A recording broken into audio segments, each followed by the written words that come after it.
देखा था। चलो कल हम लोग थोड़ा सा कोशिका के बारे में जाने। अब हम कोशिका के अंग के बारे में जानते हैं। हमारी कोशिका 2 परतों से मिलकर बनी हुई है। Yes ma'am. कितनी परतों से? 2 परतों से। 2 परतों से। पहली परत, इसको कोशिका भित्ति बोलते हैं। क्या बोलते हैं? कोशिका भित्ति कहते हैं। कोशिका भित्ति कहते हैं। जो अंदर वाली परत है इसको प्लाज्मा झिल्ली बोलते हैं। क्या बोलते हैं? प्लाज्मा झिल्ली कहते हैं। प्लाज्मा झिल्ली। Yes, प्लाज्मा झिल्ली प्रोटीन प्लस लिपिड की बनी हुई होती है। किसकी? प्रोटीन प्लस लिपिड की बनी होती है। प्रोटीन प्लस लिपिड की बनी होती है। तो सबसे पहले हम माइटोकॉन्ड्रिया के बारे में जानेंगे। जी मैम। माइटोकॉन्ड्रिया ऊर्जा का निर्माण करता है। ये है माइटोकॉन्ड्रिया। क्या है? माइटोकॉन्ड्रिया जो कोशिका का ऊर्जा करता है, जो कोशिका में ऊर्जा का निर्माण करता है। क्या करता है? ऊर्जा का निर्माण करता है। इसीलिए इसे ऊर्जा का पावर हाउस भी कहते हैं। Yes ma'am. ऊर्जा का पावर हाउस कहते हैं। और ऊर्जा गृह भी कहते हैं। शक्ति का केंद्र भी कहते हैं। ठीक।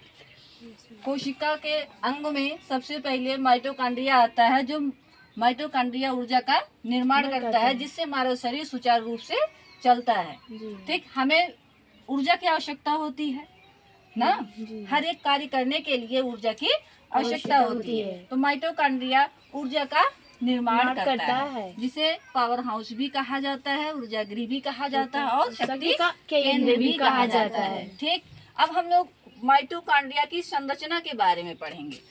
माइटोकॉन्ड्रिया की संरचना जूते के समान होती है ना। जी मैम। ठीक। यह इसकी जो आंतरिक परत होती है, जो आंतरिक संरचना होती है, वो क्या है? उभरी हुई संरचना होती है। क्या? उभरी हुई संरचना होती है।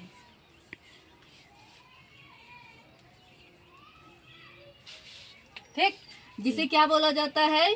क्रिस्टी बोला जाता है। ये उभरी हुई संरचना को क्रिस्टी बोलते हैं। इसी क्रिस्टी में केप्स चक्र चलता है। क्या चलता है? क्रेब्स चक्र चलता है। केप्स चक्र में 38 एटीपी का निर्माण होता है। किसका? 38 एटीपी का निर्माण होता है।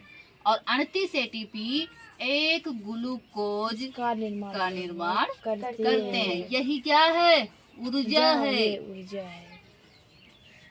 ठीक। अब ये पता चला ना माइटोकॉन्ड्रिया कैसे ऊर्जा का निर्माण करता है। ठीक। उसके बाद जब ऊर्जा बन गया, उस ऊर्जा का निर्माण हो गया, किसी न किसी को चाहिए ऊर्जा का प्रवाह करने के लिए। जी ना। ऊर्जा का परिवहन करने के लिए तो कोशिका में एक अंग आता है। कौन सा? गाल्जी काय। कौन सा अंग? गाल्जी काय।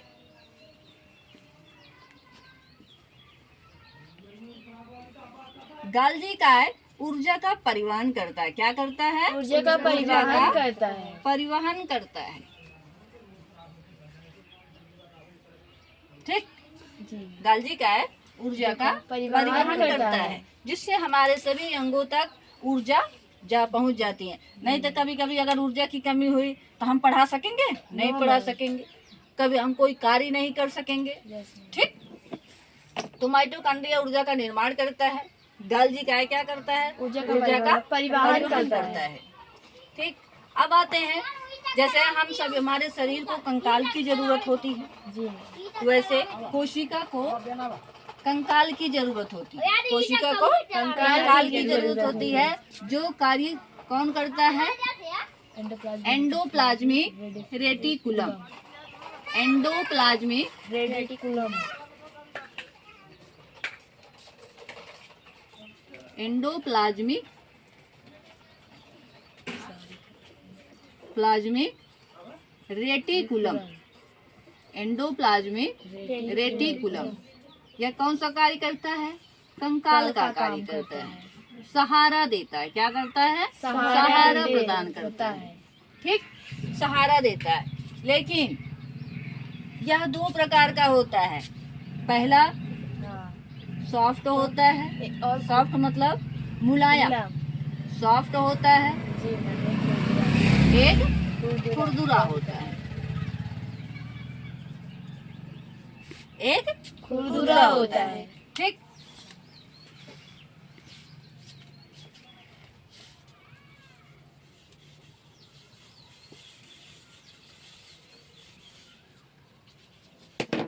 एक क्या होता है? खुरदुरा होता है। तो हम लोग प्रश्न ये उठता है कि सॉफ्ट क्यों होता है, खुरदुरा क्यों होता है? सॉफ्ट इसलिए होता है कि यहाँ पे फैट पाया जाता है। क्या पाया जाता है? फैट पाया जाता है, यानी वसा। ठीक, और खुरदुरा किस लिए होता है? यहाँ पे राइबोसोम पाया जाता है। क्या? राइबोसोम पाया जाता है। राइबोसोम का कार्य है प्रोटीन का निर्माण करना, प्रोटीन का निर्माण करना। इसे क्या कहते हैं? इसीलिए इसे प्रोटीन की फैक्ट्री भी कहा जाता है। क्या? प्रोटीन की फैक्ट्री भी कहा जाता है। ठीक, जी मैम प्रोटीन की फैक्ट्री कहा जाता है। यह दो प्रकार, राइबोसोम कितने प्रकार का होता है? दो प्रकार का होता है। एक 70S और एक 80S। ठीक, उसके बाद कंकाल का कार्य हो गया। ठीक, सॉफ्ट है, या दो प्रकार का है, सॉफ्ट और खुरदुरा अब आते हैं, एक का बहुत खचरा अंग होता है ना, हाँ। जिसका नाम है लाइसोसोम। लाइसोसोम को आत्महत्या की थैली कहा जाता है। क्या कहा जाता है? आत्महत्या की थैली भी कहा जाता है। अगर कोई नहीं सुनता है, अगर कोई अंग कार्य नहीं करता, इसके अंदर एक द्रव्य भरा होता है ना, तो वो द्रव्य सबके ऊपर छिड़क देता है, सब मर जाती हैं। जितने सारी कोशिका, जैसे कोई डैमेज हो गया ना, कोई कोशिका अगर डैमेज हो गई तो ये क्या करता है? सड़ी गली कोशिकाओं को पचा देता है। आत्महत्या की थैली कहते हैं ना। जी मैम यह क्या कार्य करता है? मरी हुई कोशिका को पचाता है। जी